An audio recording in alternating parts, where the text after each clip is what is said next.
Shalom a todos los que nos ven y escuchan. Hoy vamos a abordar un tema fundamental, un asunto que requiere que dejemos a un lado la comodidad de las tradiciones heredadas y nos pongamos los lentes del rigor absoluto. Si tú eres de los que se conforma con repetir lo que nos enseñaron en las bancas de las academias tradicionales, este espacio te va a incomodar. Pero si tienes esa chispa de curiosidad genuina, el deseo ardiente de ir al fondo de las escrituras y limpiar el texto de siglos de polvo religioso, quédate hasta el final. Hoy vamos a hablar de por qué llamamos como llamamos al Creador, cómo debemos leer la Torá y cuál es el único filtro válido para examinar toda la literatura bíblica e histórica. 1. El peligro de las etiquetas. ¿Por qué la palabra Dios es un desvío? Solemos usar la palabra Dios con total naturalidad. Crecimos escuchándola, la cantamos, la predicamos, pero hagamos una pausa y analicemos esto desde la raíz etimológica y el rigor histórico.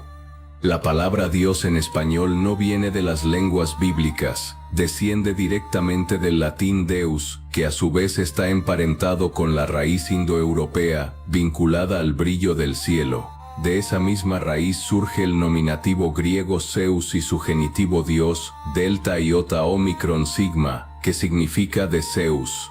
Cuando llamamos Dios al Creador de los cielos y de la tierra, estamos haciendo sin darnos cuenta un sincretismo lingüístico peligroso. Estamos utilizando un título asociado a deidades del panteón mitológico grecorromano para nombrar al único e incomparable Creador. La Torá es implacable con esto. En Éxodo 23:13, el Eterno nos advierte: «Y todo lo que os he dicho guardadlo, y nombre de otros, Elohim no invocaréis, ni se oirá de vuestra boca». Para un estudioso serio, esto no es un capricho semántico. El texto original en hebreo utiliza nombres y títulos con peso absoluto, y Yehovah, el nombre inefable que denota existencia perpetua, Elohim, el juez supremo, la fuente de toda autoridad justa, y el Elión, el Altísimo. Despojarnos de los términos helenizados y volver al hebreo original no es una moda, es un acto de lealtad al pacto y al peshat, es decir, al sentido llano, original y verdadero del texto. 2. La Torá, instrucción perpetua, no un dogma maleable. Cuando nos acercamos a la Torá de Moshe, debemos hacerlo quitándonos los zapatos, porque estamos pisando terreno sagrado.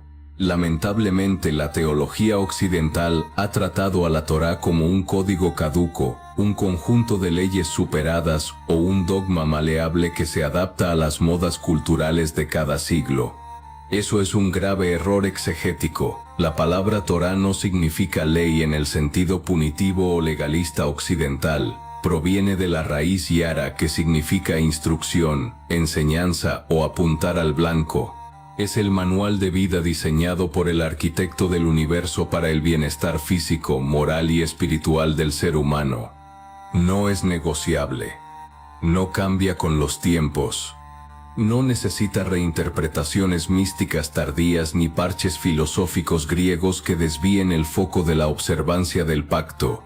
La instrucción dada en el Sinaí es perpetua. Cuando el Creador se revela, lo hace de una vez y para siempre, estableciendo límites claros entre lo sagrado y lo profano, entre la vida y la destrucción.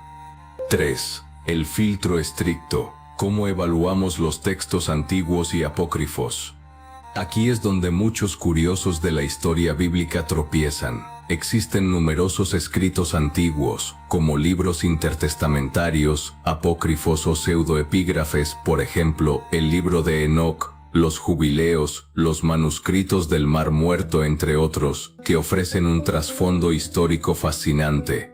Pero ¿cuál debe ser la postura de un estudioso riguroso ante estos textos? La regla de oro es implacable: el filtro de la Torá.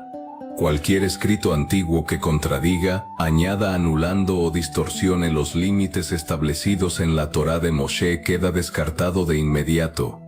Ningún libro extrabíblico tiene la autoridad para modificar un solo ápice de la instrucción original.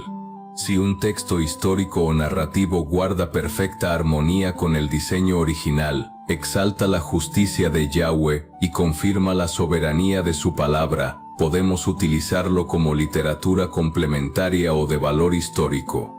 Pero jamás, bajo ninguna circunstancia, se sitúa por encima del texto fundacional. La Torá es el sol, los demás escritos son, a lo sumo, lunas que reflejan esa misma luz. 4. La armonía perfecta, del Tanaj al Brit Chadashah. Alguien podría preguntarse, ¿y esto aplica también para los escritos del Nuevo Testamento, el Brit Chadashah? Absolutamente. La mayor prueba de rigor exegético es encontrar la continuidad perfecta entre la primera página del Génesis y la última página del Apocalipsis. Muchos han querido ver en el Brit Chadashah una ruptura con la Torá, una especie de nueva religión inventada para invalidar el pasado. Sin embargo, cuando leemos los textos originales sin el velo de la teología de reemplazo, descubrimos lo contrario. El Maestro mismo, Yeshua, declaró de manera categórica en Mateo 5, 17-19. No penséis que he venido para abrogar la Torá o los profetas. No he venido para abrogar, sino para cumplir. Porque de cierto os digo que hasta que pasen el cielo y la tierra, ni una jota ni una tilde pasará de la ley, hasta que todo se haya cumplido. Los apóstoles, inspirados en el mismo espíritu, constantemente remitían a la congregación a los escritos del Tanaj como la única norma de doctrina y rectitud. En las cartas de Shaul Pablo, vemos una defensa constante de que la fe auténtica no anula la Torá, sino que la establece en el corazón del creyente. Romanos 3, 31. La enseñanza del Maestro y de los profetas apunta siempre al mismo centro: santificar el nombre del Padre, guardar su instrucción, vivir en justicia y rechazar las imposiciones culturales y religiosas de los imperios dominantes. Conclusión: el llamado a escudriñar por ti mismo. Hermanos, amigos curiosos de la palabra, la invitación hoy es a sacudirse el adormecimiento intelectual. No te tragues enteras las traducciones tradicionales ni los dogmas que se han repetido por inercia durante siglos.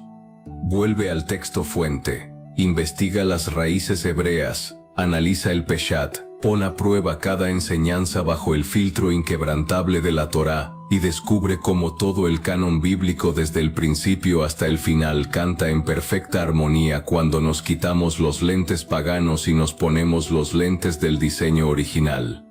El Eterno sigue llamando a aquellos que quieren adorarle en espíritu y en verdad, y esa verdad comienza con la pureza de su nombre y la vigencia eterna de su instrucción.